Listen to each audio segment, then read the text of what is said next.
Greetings. In this mini lecture, I begin looking at Congress, and I just put a simple title up. If you want to expand on it, I think it would be appropriate. The title for Congress is an active legislature. If any of you go on to take global politics or comparative politics from me, one of the things that is a theme in my course on foreign governments is that usually the executive branch is the dominant institution of government. Legislatures are usually underfunded. They usually lack effective oversight, and certainly your textbook does a nice job of talking about oversight.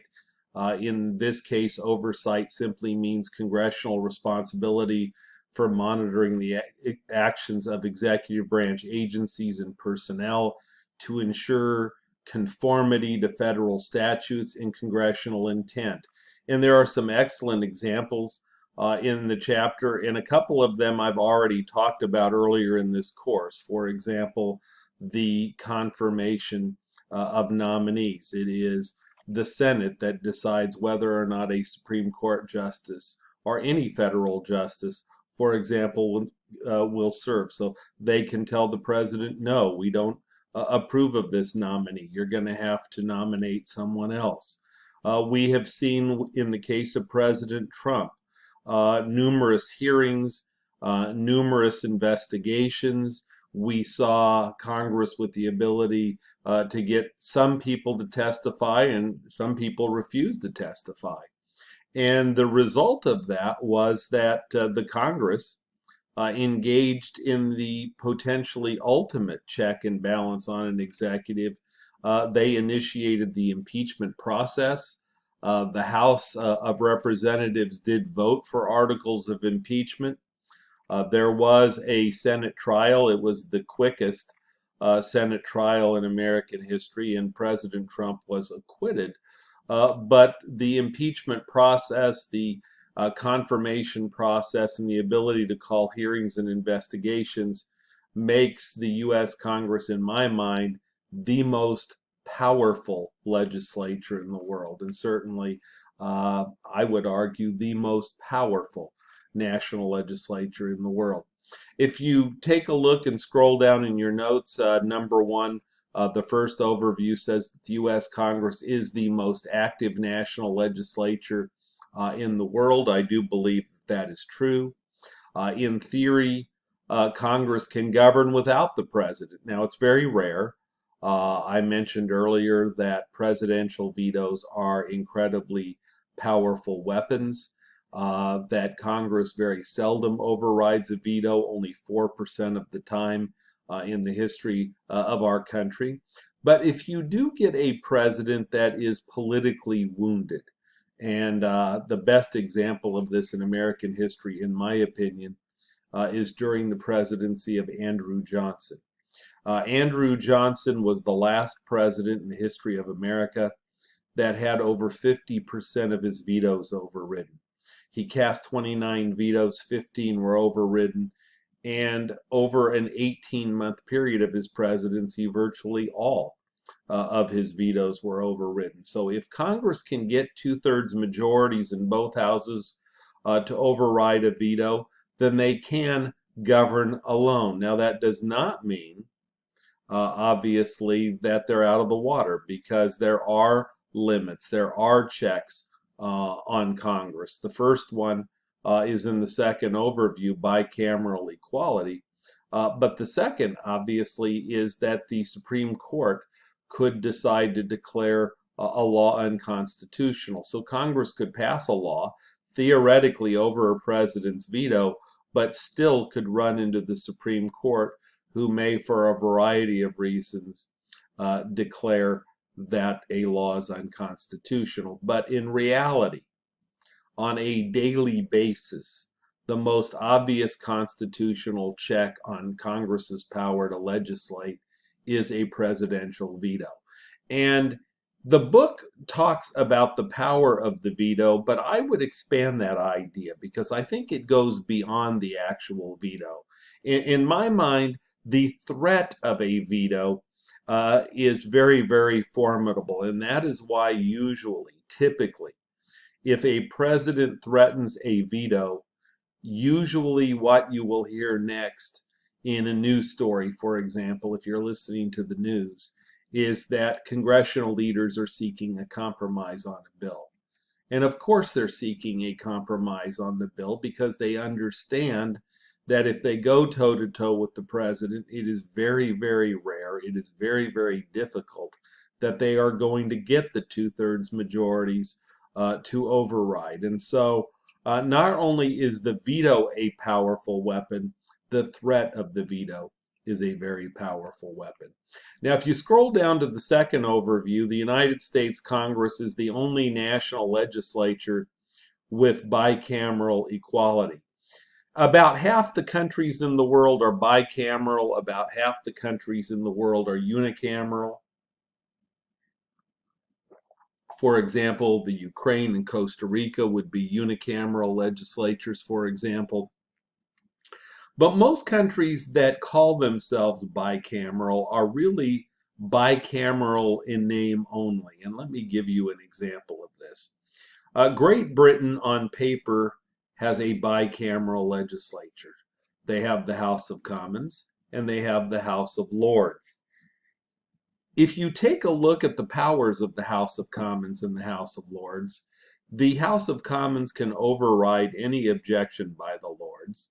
The Lords has only very minor amending power, and the House of Commons can override that amending power by simple majority.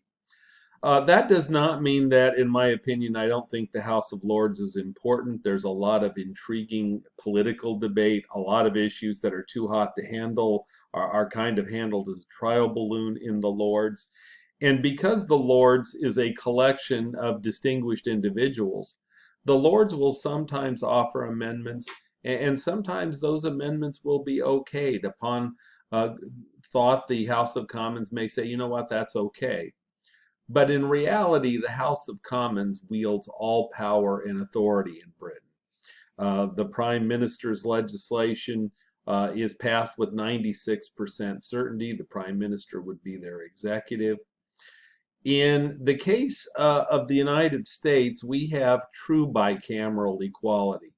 For a bill to become law, it first must be passed in identical form in both the House and the Senate.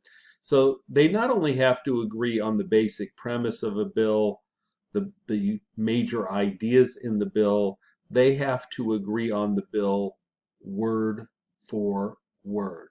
And this makes lawmaking very difficult. I will ask as one of the exam questions about, what proportion of legislation introduced in Congress since World War II has become law. I have in the notes less than 7%. Your book has 6%. I think I'll put 7% on the exam. But the point is it's very, very difficult. And if you take a look at the last 5 years, the percentage of legislation being passed is very slightly over 2%. So there are a couple of points that I would make to illustrate here. First of all, the Founding Fathers designed bicameral equality to make it difficult to pass legislation. They wanted a very conservative, they wanted a very status quo oriented system. They wanted to have overwhelming consensus before legislation would move forward. So even during normal times, the assumption of the Founding Fathers is you're going to have mature, grown-up adults sit in the room. They're going to bargain. They're going to negotiate, just as they had very successfully at the Constitutional Convention. Today, politics has become hyper-polarized. The Republicans have become much more conservative. The Democrats have become much more liberal. Both of them have become increasingly intransigent.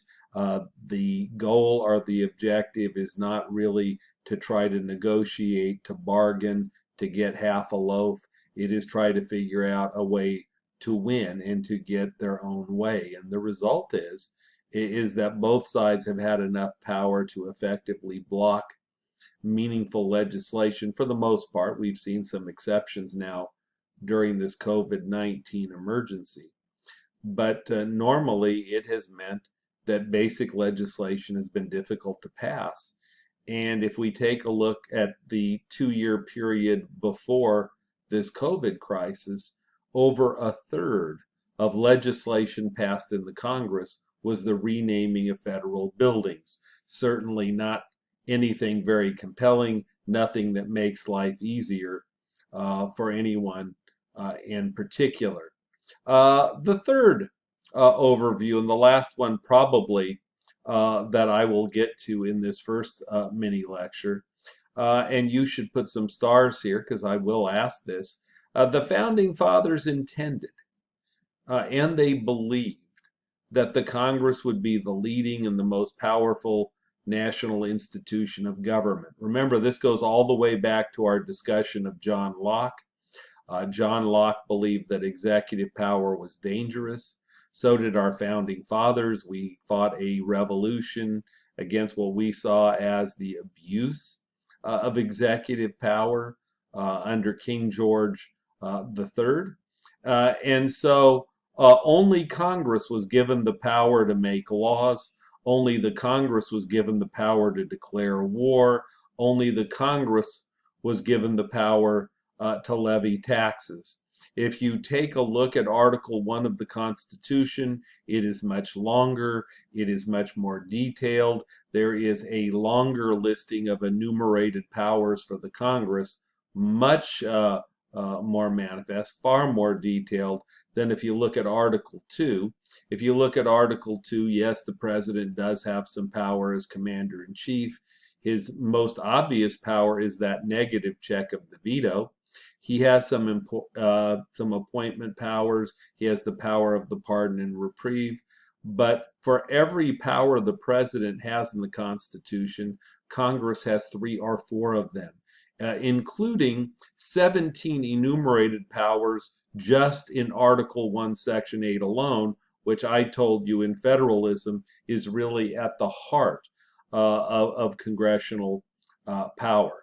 And keep in mind, not only are there those enumerated powers, 17 of them in Article 1, Section 8, but remember there then is that catch-all, what your textbook calls the elastic clause, what I called earlier in class the necessary improper clause. Remember, that is the provision that John Marshall invoked in the landmark case of McCulloch versus Maryland, when the U.S. Supreme Court under John Marshall said that the U.S. government had the right to charter a national bank, even though there was nothing in the Constitution that said anything about banking.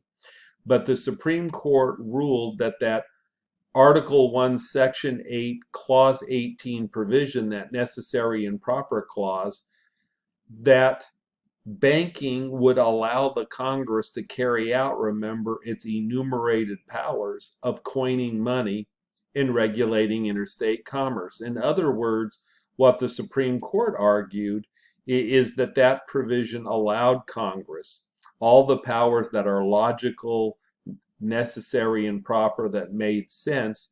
In essence, what they said was that banking was little more than the interstate and commercial flow of money. And since the Constitution gave Congress the power to coin money and to regulate interstate commerce, it then is implied that they also have that power to charter national banks. And there have been a whole variety of uses of this implied powers provision, especially in the arena of federalism, that I went into a lot of detail earlier. So if we were to summarize the first 3 overviews, and I'll start with the 4th overview in the next mini lecture, the U.S. Congress is the most powerful active national legislature in the world. In theory, it can govern alone if it can get 2/3 majorities to override a veto. That rarely happens. The U.S. Congress is also unique with its bicameral equality, and the founding fathers intended and believed that Congress would be the leading and the most powerful institution of government.